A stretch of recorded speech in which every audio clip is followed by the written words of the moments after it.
Hello बच्चों, welcome to Rezangla education. My name is Nitesh. और last class में हमने डायपोल स्टार्ट किया था। इलेक्ट्रिक डायपोल हम पढ़ चुके थे, डायपोल मोमेंट भी हमने पढ़ा था। फिर उसके बाद हमने पढ़ा था electric field due to a dipole. Axial point पे पढ़ लिया था एंड इक्वेटोरियल पॉइंट पे पढ़ लिया था। आज हम पढ़ेंगे इलेक्ट्रिक डायपोल मोमेंट ही पढ़ेंगे। डायपोल मोमेंट पढ़ेंगे, किसी भी एक जनरल पॉइंट पे डायपोल मोमेंट क्या होगा वो हम आज पढ़ेंगे। ठीक है, तो चलो स्टार्ट करते हैं हम हमारा आज का लेक्चर, जिसमें हम पढ़ेंगे dipole moment at any general point. Dipole moment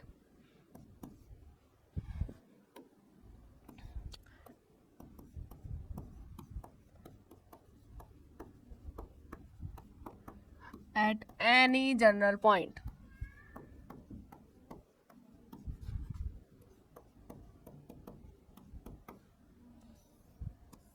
किसी भी एक जनरल पॉइंट पे डायपोल मोमेंट क्या होगा। हमने क्या लिया था? हमने लिया था हमारे पास इलेक्ट्रिक डायपोल क्या होता है, एक हमारे पास होता है पॉजिटिव चार्ज और एक होता है नेगेटिव चार्ज। ये मैंने ले लिया नेगेटिव चार्ज और यहाँ पे मैंने ले लिया एक पॉजिटिव चार्ज। ये हो गया मेरे पास पॉजिटिव चार्ज। ये एक इलेक्ट्रिक डायपोल बन गया। इन दोनों के बीच की जो डिस्टेंस है वो है हमारे पास 2a और ये इसका सेंटर हो गया। इस सेंटर से मान लो किसी डिस्टेंस, इस सेंटर से किसी डिस्टेंस r पे, इस सेंटर से किसी डिस्टेंस r पे इस पॉइंट पे मुझे निकालना है डायपोल इलेक्ट्रिक फील्ड क्या होगा। इस डायपोल की वजह से किसी डिस्टेंस r पे, और ये जो एंगल है, ये जो r है, ये किसी एंगल थीटा पे बना रहा है। ये एंगल थीटा पे और किसी डिस्टेंस r पे इस पॉइंट के ऊपर, इस पॉइंट के ऊपर इसका नाम दे देते हैं x। x पॉइंट के ऊपर डायपोल की वजह से इलेक्ट्रिक फील्ड कितना आएगा वो निकालना है। अगर ये थीटा 0 डिग्री हो गया, थीटा 0 डिग्री हो गया तो ये लाइन ऐसे आ जाएगी और ये आ गया हमारे पास एक्सियल पॉइंट। अगर ये थीटा 90 डिग्री हो गया तो थीटा 90 डिग्री यहाँ पे होगा और ये आ जाएगा हमारे पास इक्वेटोरियल पॉइंट। ठीक है, तो इससे हम एक्सियल पॉइंट और इक्वेटोरियल पॉइंट पे भी निकाल सकते हैं। यहाँ पे हम लिख लेते हैं हमारे पास एक्सियल पॉइंट की वजह से जो इलेक्ट्रिक फील्ड आया था, रुको एक मिनट, एक्सियल पॉइंट पे जो फील्ड आया था वो कितना आया था, ई एक्सियल, वो आया था 2kp/r³। एंड इक्वेटोरियल पॉइंट पे जो हमारे पास फील्ड आया था वो आया था kp/r³। ये आप लोगों को मैंने बोला था डायरेक्ट याद रखना है। अब निकालते हैं field due to a dipole at any general point. तो इस डायग्राम को फिर से बना लेते हैं। अब मैं क्या कर रही हूँ, मैं ये माइनस क्यू और प्लस क्यू नहीं बनाऊंगी। मैंने क्या किया, यहाँ पे हमें डायपोल की डायरेक्शन पता है। क्या आएगी डायपोल की डायरेक्शन? ये वाली डायपोल की डायरेक्शन आएगी हमारे पास, ये आ गई डायपोल की डायरेक्शन P, है ना। जो P है हमारे पास डायपोल की डायरेक्शन में हमने यहाँ पे निकाल ली। अब मैं माइनस क्यू प्लस क्यू की जगह पे ये डायपोल रखूंगी। मैंने रख दिया ये डायपोल, ये आ गया मेरे पास P। ये P का मतलब हो गया इधर नेगेटिव चार्ज है और इधर पॉजिटिव चार्ज है। इस डायपोल पे किसी डिस्टेंस, इस डायपोल से किसी डिस्टेंस, वन सेकेंड रुको, r पे, ये डिस्टेंस r है और ये पॉइंट x है। ये x पॉइंट हो गया और ये r डिस्टेंस हो गई। हमें यहाँ पे इलेक्ट्रिक फील्ड निकालना है और ये एंगल हमारे पास दिया हुआ है थीटा। चलो तो निकालते हैं। ये मेरे पास हो गया P, हो गया ये P आ गया डायपोल, इलेक्ट्रिक डायपोल P। अब आप लोगों ने 11th क्लास में एक वेक्टर की क्लास होती है ना, वेक्टर चैप्टर होता है। वो क्या बताता है, अगर हमारे पास ये कोई एक वेक्टर A है जो किसी एक्सिस के साथ एंगल बना रहा है थीटा, ये किसी एक्सिस के साथ एंगल थीटा बना रहा है, तो जिधर थीटा होगा, जिस साइड थीटा होता है उसको हम a cos थीटा लिखते हैं, और जिस साइड थीटा नहीं होता है उस साइड हम a साइन थीटा लिखते हैं। मतलब जिस साइड थीटा आएगा उस साइड कोस का कंपोनेंट आएगा और जिस साइड थीटा नहीं होगा उस साइड साइन का कंपोनेंट आएगा। ये हम वेक्टर में पढ़ते हैं, वहीं पे ही हम रिजोल्यूशन वगैरह, रिजल्टेंट वगैरह क्या होता है ये सब सीखते हैं। तो ये हमारे रेक्टेंगुलर कंपोनेंट्स में इसको डिवाइड कर दिया एक वेक्टर को, इधर a cos थीटा आ गया और इस साइड a साइन थीटा आ गया। सेम हम जो हमारे पास p वेक्टर है उसको भी डिवाइड कर देंगे, एक कोस में और एक साइन में, दो कंपोनेंट्स में डिवाइड कर देंगे। चलो करते हैं। मान लो ये मेरे पास हो गया कोस का कंपोनेंट, ये थीटा है तो कोस का कंपोनेंट इधर आएगा, ये आ गया p cos थीटा।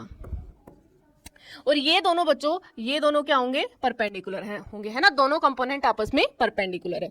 और पी साइन थीटा कहाँ आएगा, यहाँ पे इस वाले में पी साइन थीटा आ गया इसके बिल्कुल परपेंडिकुलर, ये है ना, इसके बिल्कुल परपेंडिकुलर ये आ गया हमारे पास पी साइन थीटा। ये पी कोस थीटा आ गया और ये पी साइन थीटा आ गया, और ये वाला जो एंगल होगा हमारे पास ये आ गया 90 डिग्री। ये पी कोस थीटा और ये पी साइन थीटा। अब पी कोस थीटा के लिए देखो,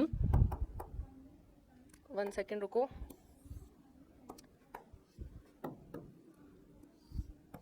ये पी साइन थीटा ये 90 डिग्री।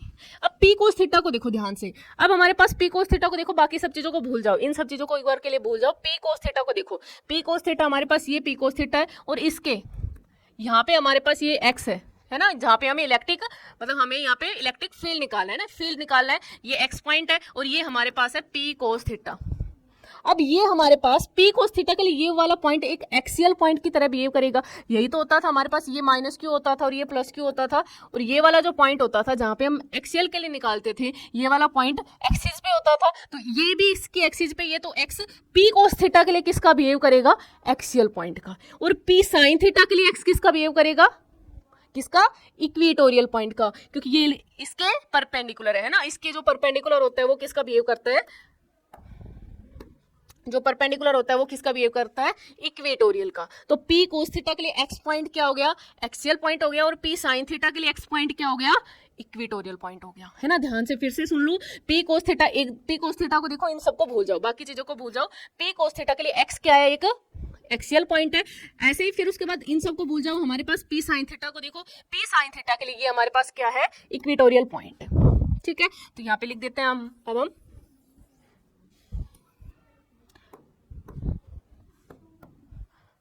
P cos theta. अब हमारे पास डायपोल मोमेंट P नहीं है, P को तो हमने रिजोल्व कर लिया है पी कोस थीटा और पी साइन थीटा में, P को भूल जाओ। अब हमारे पास P की जगह पे क्या है, P कोस थीटा और एक P sine theta. P cos theta की वो एक्सियल पॉइंट पे है, और P साइन थीटा के लिए x है वो इक्वेटोरियल पॉइंट पे है। तो P कोस थीटा हमारे पास नया जो डायपोल आ गया वो पी कोस थीटा आ गया और पी साइन थीटा आ गया। तो अब एक्सियल पॉइंट पे निकाल सकते हैं। एक्सियल पॉइंट पे अब क्या होगा हमारे पास, dipole moment sorry electric field क्या होगा एक्सियल पे, 2kp बाय आर क्यूब होता है, 2kp बाय आर क्यूब।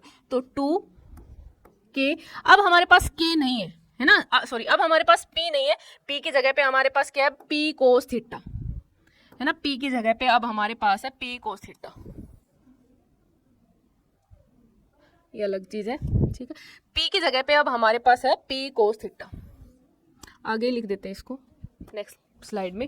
अब P की जगह पे हमारे पास P कोस थीटा है, तो ये आएगा 2k P कोस थीटा आएगा, ना कि P आएगा डिवाइडेड बाय आर क्यूब। ये आ गया हमारे पास एक्सियल पे। सेम हम निकाल लेंगे इक्वेटोरियल पे। इक्वेटोरियल पे अब हमारे पास P नहीं है, P साइन थीटा है, तो ये क्या आ गया, 2 नहीं है, k P sine theta by R cube. ये आ गया इक्वेटोरियल पॉइंट पे, है ना, एक्सियल पे आ गया और इक्वेटोरियल पे आ गया। अब इलेक्ट्रिक फील्ड की डायरेक्शन देख लेते हैं। देखो इक्वेटोरियल पे जो डायरेक्शन होती थी, इधर हमारे पास, अगर हमारे पास देखो इक्वेटोरियल यही तो होता था, अगर P की डायरेक्शन ये वाली है तो जो इलेक्ट्रिक फील्ड की डायरेक्शन आई थी वो अपोजिट आई थी इक्वेटोरियल के लिए, ये इक्वेटोरियल के लिए आई थी। और एक्सियल के लिए क्या आई थी, एक्सियल के लिए जिस साइड में P है उसी साइड में हमारे पास इलेक्ट्रिक फील्ड आया था, है ना, याद है, जिस साइड इलेक्ट्रिक फील्ड है जिस साइड P था, जिस साइड डायपोल मोमेंट था उसी साइड इलेक्ट्रिक फील्ड आया था इक्वेटोरियल में। और एक्सियल में जिस साइड P था उसी साइड इलेक्ट्रिक फील्ड आया था। और इक्वेटोरियल में क्या हुआ, जिस साइड P है उससे अपोजिट साइड इलेक्ट्रिक फील्ड आया था। तो यहाँ पे इक्वेटोरियल के लिए क्या होगा, एक्सेल के लिए कर लेते हैं, ये एक्सेल है तो इसके लिए इलेक्ट्रिक फील्ड यहाँ पे क्या होगा, डायरेक्शन ये वाली होगी। और इक्वेटोरियल के लिए ये एक्सियल आएगा,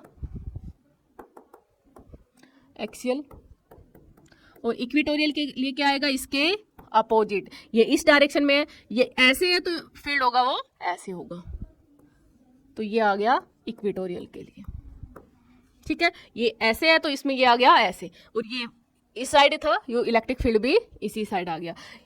अब इन दोनों का जो रिजल्टेंट आएगा, है ना, अब इन दोनों का रिजल्टेंट आएगा वो किधर आएगा, ऐसे निकलेगा, है ना, इन दोनों का रिजल्टेंट निकलेगा वो ऐसे निकलेगा। मैंने मान लिया वो किसी एंगल अल्फा पे निकल रहा है। मैंने मान लिया वो एक्सियल के साथ एंगल अल्फा बना रहा है, जो हमारे पास नेट इलेक्ट्रिक फील्ड आया है वो। तो यहाँ पे पहले नेट इलेक्ट्रिक फील्ड निकालते हैं। नेट इलेक्ट्रिक फील्ड क्या होगा, आप लोगों को याद होगा, मैंने आप लोगों को कूलम्स लॉ करवाया था, तब भी बताया था रिजल्टेंट कैसे निकालते हैं। अगर हमारे पास दो वेक्टर है, ए वेक्टर है और बी वेक्टर है, तो उनका रिजल्टेंट आता है a square plus b square plus 2ab cos theta का रूट। सेम यहाँ पे लगाएंगे, क्या आएगा हमारे पास, इलेक्ट्रिक फील्ड आ जाएगा ई एक्सियल का स्क्वायर प्लस ई इक्वेटोरियल का square plus 2 E axial E equatorial cos of 90 degree, है ना, यही आएगा। ठीक है, कोस 90 जीरो होगा तो ये वाली टर्म तो हो गई हमारे पास जीरो।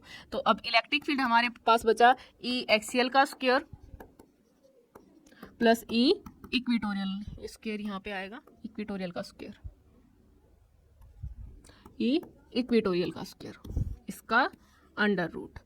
वैल्यू पुट कर दो, ई एक्सियल की वैल्यू कितनी है 2kp by P cos theta by R cube, इसका whole square plus E equatorial की वैल्यू कितनी है kp sine theta bye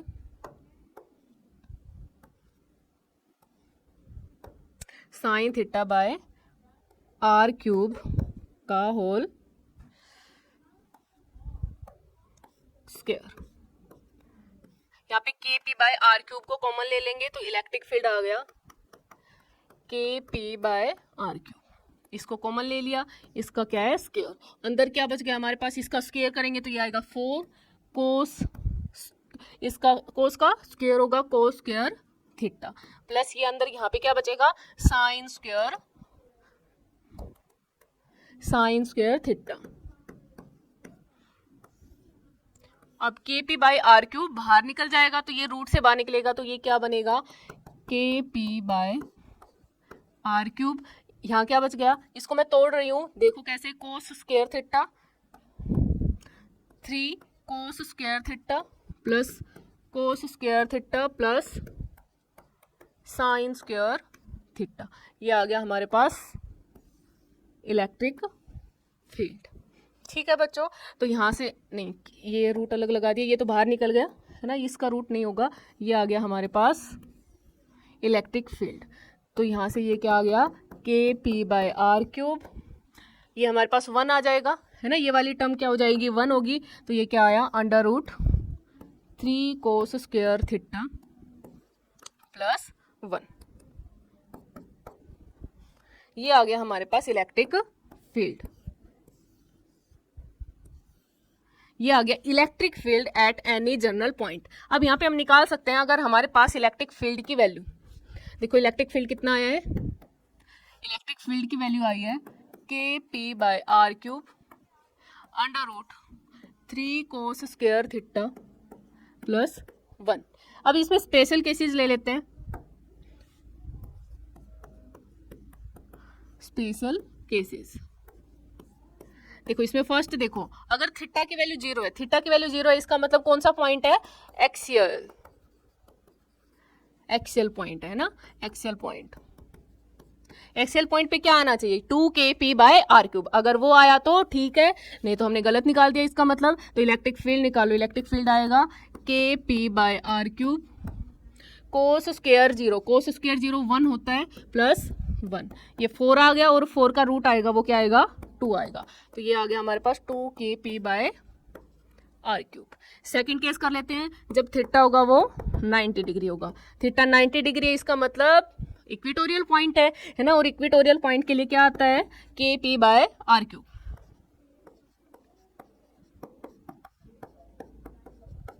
equatorial point, इसके लिए kp बाय आर क्यूब आना चाहिए। थीटा को 90 पुट करेंगे तो ये क्या आएगा kp by R cube under root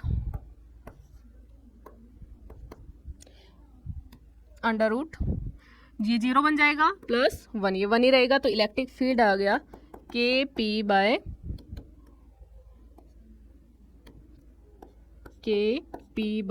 are cube.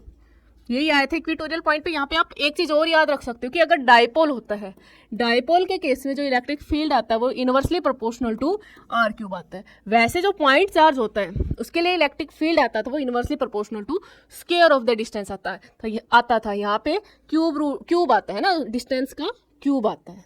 ठीक है, ऐसे ही पोटेंशियल में भी आपको याद रखना है, ये कई बार पूछा भी जाता है। चलो ये हो गया हमारे पास electric field at any general point, किसी भी एक जनरल पॉइंट पे इलेक्ट्रिक फील्ड क्या होगा। अब इस वाले देखो, इस वाले में हम tan अल्फा निकालते हैं कि ये जो हमारे पास नेट इलेक्ट्रिक फील्ड आ रहा है वो ये वाले एक्सिस से जो हमारे पास आर वाली एक्सिस है उसके साथ कितना एंगल बना रहा है ना, या फिर ये बोल सकते हैं एक्सियल के साथ कितना एंगल बना रहा है, या फिर ये बोल सकते हैं कि जो हमारे पास ये आर है ना, आर वेक्टर है, इसके साथ कितना एंगल बना रहा है। तो कितना एंगल बनाएगा ये tan अल्फा, मतलब हमें क्या निकालना है tan अल्फा। tan अल्फा निकालते हैं, tan अल्फा किसके इक्वल आएगा, परपेंडिकुलर डिवाइडेड बाय बेस। तो परपेंडिकुलर क्या है यहाँ पे, इक्वेटोरियल वाला आएगा और ये आ जाएगा बेस। तो यहाँ पे क्या बनेगा हमारे पास, perpendicular divided by base, E equatorial divided by E axial. Value put कर देते हैं, इक्वेटोरियल की आती है हमारे पास K P by R cube and axial की आई थी 2kp बाय आर क्यूब। लेकिन यहाँ पे P नहीं था हमारे पास। इस वाले केस में जो इक्वेटोरियल पे है वो क्या है, P साइन थीटा है, और यहाँ पे क्या है, P कोस थीटा है। ठीक है, यहाँ पे हम क्या वैल्यू पुट करेंगे, जो हमारे पास यहाँ पे आई है ना, इक्वेटोरियल पे क्या है, P साइन थीटा है, P नहीं है अब हमारे पास, P साइन थीटा है, और एक्सेल पे क्या है, P नहीं है, P कोस थीटा है। तो यहाँ पे KP बाई आर क्यूब से KP by R cube cancel out होगा, ऊपर हमारे पास बच गया tan थीटा डिवाइडेड बाय 2। तो ये हमने निकाल लिया tan अल्फा किसके इक्वल आ गया, tan अल्फा आ गया हमारे पास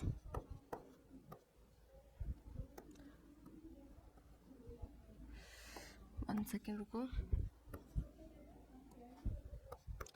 tan अल्फा आ गया हमारे पास tan theta by R cube, tan theta by 2 है ना, tan थीटा बाय 2। तो यहाँ से आप ये भी निकाल सकते हो कि जो हमारे पास नेट इलेक्ट्रिक फील्ड आया है वो एक्सियल पॉइंट के साथ, इलेक्ट्रिक फील्ड जो एक्सियल है उसके साथ कितना एंगल बना रहा है, या फिर इसको ये भी बोल सकते हैं कि जो हमारे पास नेट इलेक्ट्रिक फील्ड है वो आर वेक्टर के साथ कितना एंगल बना रहा है। ये आर के साथ एंगल है, पी के साथ एंगल नहीं है, ये इलेक्ट्रिक फील्ड का पी के साथ एंगल नहीं है, ये याद रखना। इलेक्ट्रिक फील्ड का जो हमारे पास डायपोल मोमेंट है उसके साथ एंगल नहीं है ये किसके साथ एंगल है, आर वेक्टर के साथ, जो हमने आर लिया था उसके साथ एंगल है ये। ठीक है, अगर पी के साथ एंगल निकालना होगा वो क्या होगा हमारे पास, थीटा प्लस अल्फा है ना, पी के साथ एंगल निकालेंगे। देखो यहाँ पे पी के साथ अगर एंगल निकालना होगा, पी हमारे पास ये वाली डायरेक्शन है तो ये वाला होगा हमारे पास पी, तो पी के साथ एंगल होगा वो ये थीटा होगा और ये अल्फा।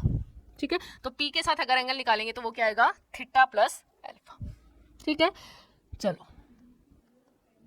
ये हो गया हमारे पास डायपोल मोमेंट है ना, डायपोल मोमेंट हो गया हमारे पास। डायपोल मोमेंट में हमने इलेक्ट्रिक फील्ड पढ़ लिया है कि एक्सियल पे कितना होगा इलेक्ट्रिक फील्ड, इक्वेटोरियल पॉइंट पे कितना होगा, और किसी भी एक जनरल पॉइंट पे इलेक्ट्रिक फील्ड कितना आएगा, ये हम पढ़ चुके हैं। नेक्स्ट हमारे पास 2 टॉपिक और बचते हैं इसमें, torque due to dipole and second बचता है हमारे पास potential energy due to dipole.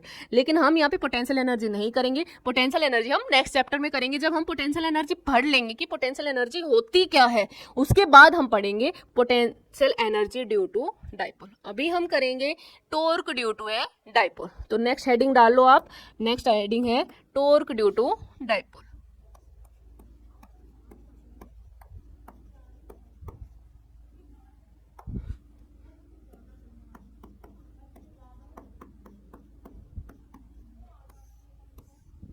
Torque due to a dipole, मैंने यहाँ पे एक इलेक्ट्रिक फील्ड ले लिया, ठीक है, एक मैंने डायपोल लिया और उसको मैंने एक इलेक्ट्रिक फील्ड में, यूनिफॉर्म इलेक्ट्रिक फील्ड में प्लेस कर दिया।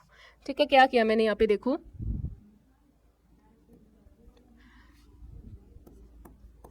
let us take an electric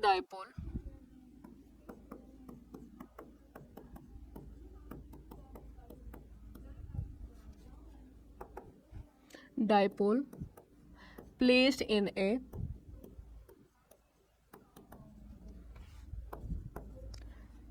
uniform electric field.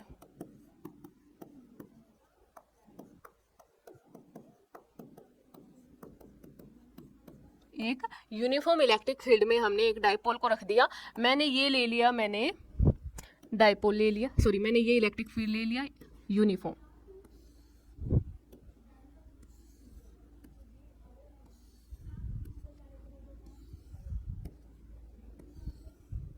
ठीक है, ये हमारे पास हो गया यूनिफॉर्म इलेक्ट्रिक फील्ड। अब ये यूनिफॉर्म इलेक्ट्रिक फील्ड है, इसका मतलब ये समझ सकते हो, है ना, ये यूनिफॉर्म, इसका मतलब ये समझ सकते हो कि इधर हमारे पास बहुत ज्यादा सा पॉजिटिव चार्ज होगा, है ना, ये भी समझ सकते हो इसका मतलब। या फिर ये भी समझ सकते हो कि इलेक्ट्रिक फील्ड लाइंस ऐसे जा रही है तो इधर बहुत ज्यादा सा नेगेटिव चार्ज होगा, कुछ भी समझ सकते हो आप लोग। ठीक है, ये हमने एक इलेक्ट्रिक फील्ड ले लिया, इसमें हमने एक डाइपोल को रख दिया किसी एक एंगल पे। इलेक्ट्रिक डाइपोल कैसे रखा, ये मैंने रख दिया एक इलेक्ट्रिक डाइपोल, इधर ये हमारे पास हो गया पॉजिटिव चार्ज और ये हो गया मेरे पास नेगेटिव चार्ज। अब ये जो डाइपोल रखा हुआ है इसके ऊपर क्या लगेगा, फोर्स लगेगा, इसको इलेक्ट्रिक फील्ड में रख दिया तो फोर्स कैसे लगेगा, आप इसको एक तरीके से और समझ सकते हो। मैंने ये मान लिया कि इलेक्ट्रिक फील्ड लाइंस ऐसे हैं, तो इसको छोड़ो, है ना, इसको छोड़ दो, कोई भी मान सकते हो, इसको भी कंसिडर कर सकते हो। हमने ये मान लिया इलेक्ट्रिक फील्ड लाइंस ऐसे है, इसका मतलब इधर कोई बहुत बड़ा सा पॉजिटिव चार्ज होगा। अब यहाँ पे ये पॉजिटिव चार्ज है, इधर हमारे पास पॉजिटिव चार्ज है और ये पॉजिटिव चार्ज रखा हुआ है, तो ये पॉजिटिव चार्ज क्या करेगा, इसको रिपेल करेगा और इस वाले पॉजिटिव के ऊपर जो डायरेक्शन आएगी फोर्स की वो इधर लगेगी, ये इसको रिपेल कर देगा और ये पॉजिटिव चार्ज इस माइनस क्यू चार्ज को क्या करेगा, अट्रैक्ट करेगा, ये इसको करेगा अट्रैक्ट करेगा, तो इसके ऊपर डायरेक्शन आएगी वो ये वाली आएगी, है ना। या फिर इसको डायरेक्ट ये भी याद रख सकते हो कि किसी अगर इलेक्ट्रिक फील्ड में एक चार्ज रखा हुआ है, पॉजिटिव चार्ज रखा हुआ है, तो उसके ऊपर फोर्स लगेगा towards the direction of electric field, और नेगेटिव चार्ज रखा हुआ है तो उसके ऊपर फोर्स लगेगा away from the direction of negative field. ये भी याद रख सकते हो। अगर ये याद नहीं रहता है तो आप यहाँ पे एक पॉजिटिव चार्ज रख के देख सकते हो, क्योंकि इलेक्ट्रिक फील्ड लाइंस की डायरेक्शन ये है, इसका मतलब है इधर एक पॉजिटिव चार्ज होगा जिसकी वजह से डायरेक्शन ये वाली आ रही है। ठीक है, तो ये भी कर सकते हैं आप। अब ये फोर्स की वैल्यू कितनी होगी, हमने पढ़ा हुआ है कि जो फोर्स होता है हमारे पास, इलेक्ट्रिक फील्ड होता है, वो किसके इक्वल होता है, फोर्स डिवाइडेड बाय चार्ज। तो यहाँ से फोर्स आ जाएगा हमारे पास इलेक्ट्रिक फील्ड इनटू, रुको एक मिनट, जो हमारे पास इलेक्ट्रिक फील्ड होता है वो होता है हमारे पास फोर्स डिवाइडेड बाय चार्ज। तो यहाँ से हमारे पास फोर्स निकल के आएगा Q इंटू ई, तो यहाँ पे फोर्स किसके इक्वल आ जाएगा, Q इंटू ई। मैं माइनस साइन नहीं लगा रही हूँ यहाँ पे, ये वाला फोर्स आएगा Q इंटू ई, बस इसकी माइनस का मतलब है डायरेक्शन इसकी इस साइड है।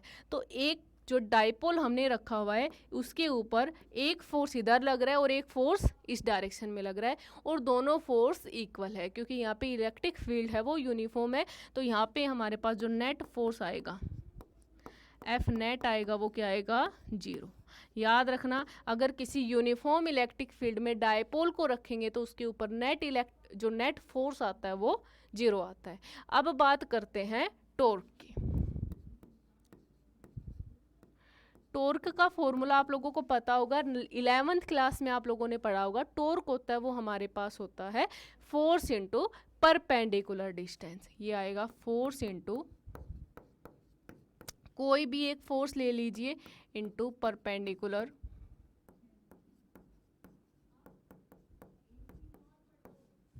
डिस्टेंस। ठीक है, इसको कोई भी एक फोर्स ले लो, कोई भी एक फोर्स लेंगे, मान लो मैंने ये वाला ही फोर्स ले लिया, ये कितना है हमारे पास, Q इंटू ई है, इंटू परपेंडिकुलर डिस्टेंस। अब इसके ऊपर परपेंडिकुलर डिस्टेंस कौन सी होगी, ये देखो मैं यहाँ पे बना रही हूँ, ये हमारे पास आ गया P आ गया, है ना, ये हमारे पास फोर्स है जिसकी डायरेक्शन है ये वाली QE। ठीक है, इस फोर्स के ऊपर परपेंडिकुलर डिस्टेंस कौन सी होगी, ये वाली। ठीक है, ये वाली होगी परपेंडिकुलर डिस्टेंस, तो यही वाली होगी। ठीक है, ये वाली हो गई हमारे पास परपेंडिकुलर डिस्टेंस, हमें मान लो ये निकालनी है। ये डाइपोल है तो डाइपोल है, तो इसकी जो डिस्टेंस होती है वो हमने 2a ले ली और हमने मान लिया ये इलेक्ट्रिक फील्ड पे किसी एंगल थीटा पे रखा हुआ है। तो ये वाला एंगल थीटा है, यहाँ से देखो ये वाला एंगल अगर थीटा है तो ये वाला एंगल भी क्या होगा, थीटा होगा।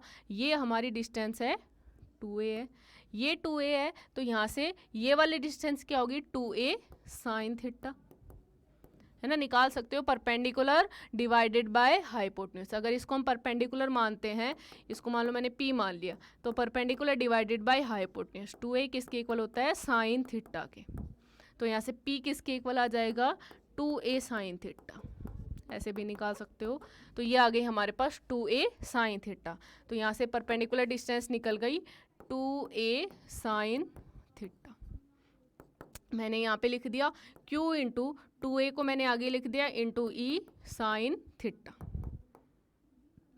e sine theta. क्या आ गया ये, q into 2a, q into 2a हमारे पास आ गया p e साइन थीटा। तो टॉर्क हमारे पास निकल के आ गया पी ई साइन थीटा। और P into E, A B sine theta किसके इक्वल होता है, A क्रॉस B के। तो ये टॉर्क किसके इक्वल हो गया, torque is equal to P cross E। P cross E का मतलब होता है पी ई साइन थीटा। ये आ गया हमारे पास torque due to a dipole. अगर किसी इलेक्ट्रिक फील्ड में डाइपोल को रख देंगे तो वो डाइपोल क्या करता है, देखो इसके ऊपर टॉर्क लगा क्यों, ये देखो ये हमारे पास डाइपोल है और इलेक्ट्रिक फील्ड ऐसे जा रहा है, ठीक है, इसके ऊपर फोर्स लग रहा है इधर और इसके ऊपर इधर लग रहा है, तो ये क्या करेगा, इसके ऊपर फोर्स इधर लग रहा है, इसके ऊपर इधर लग रहा है, नेट फोर्स तो जीरो हो गया, इधर और इधर ये तो सेम है, ठीक है। टॉर्क की वजह से ये ऐसे घूम जाएगा, है ना, इसके ऊपर फोर्स इधर लग रहा है और इसके ऊपर इधर, तो ये क्या करेगा, घूम जाएगा। टॉर्क की वजह से ये ऐसे घूम जाएगा, है ना। ये अपने आप को इलेक्ट्रिक फील्ड की डायरेक्शन में लाने की कोशिश करता है, इसलिए ये ऐसे रोटेट कर जाता है, ठीक है। तो किसी भी एक इलेक्ट्रिक फील्ड में डाइपोल को रखते हैं तो वो क्या करता है, खुद को रोटेट कर लेता है, खुद को कोशिश करते हैं इलेक्ट्रिक फील्ड की डायरेक्शन में आने का, ठीक है। तो यहाँ पे हमारे पास टॉर्क आ गया P E sine theta.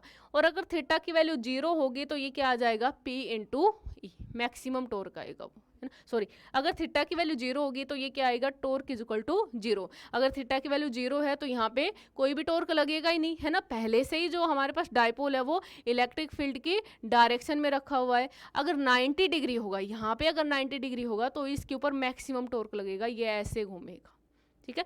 90 degree पे क्या होगा, मैक्सिमम। लिख लेते हैं कि अगर टॉर्क की वैल्यू 0 है, अगर थीटा की वैल्यू 0 है, theta is equal to 0 degree, तो टॉर्क हमारे पास कितना आएगा, 0, कोई भी टॉर्क नहीं लगेगा। अगर थीटा की वैल्यू 90 डिग्री है तो इसके ऊपर लगेगा मैक्सिमम टॉर्क, जो कितना आएगा, P इंटू ई, ठीक है। ये हमारे पास टॉर्क आ गया। इलेक्ट्रिक फील्ड में एक डाइपोल को रखते हैं तो वो क्या करता है, उसको इलेक्ट्रिक फील्ड की डायरेक्शन में लाने की कोशिश करता है, ठीक है। ये डाइपोल को इलेक्ट्रिक फील्ड में रखेंगे तो ये इलेक्ट्रिक फील्ड की डायरेक्शन में आने का कोशिश करता है। तो ये आ गया हमारे पास torque due to a dipole. एक डाइपोल के ऊपर कितना टॉर्क लगेगा अगर उसको हम इलेक्ट्रिक फील्ड में रखेंगे तब, ठीक है बच्चों। तो ये हमारे पास आ गया P क्रॉस E। अब इसकी डायरेक्शन कैसे निकालेंगे, डायरेक्शन निकाल सकते हैं क्रॉस प्रोडक्ट से निकाल सकते हैं, P cross E right hand thumb rule से निकाल सकते हैं। डायरेक्शन कैसे निकालेंगे, डायरेक्शन हम निकालेंगे राइट हैंड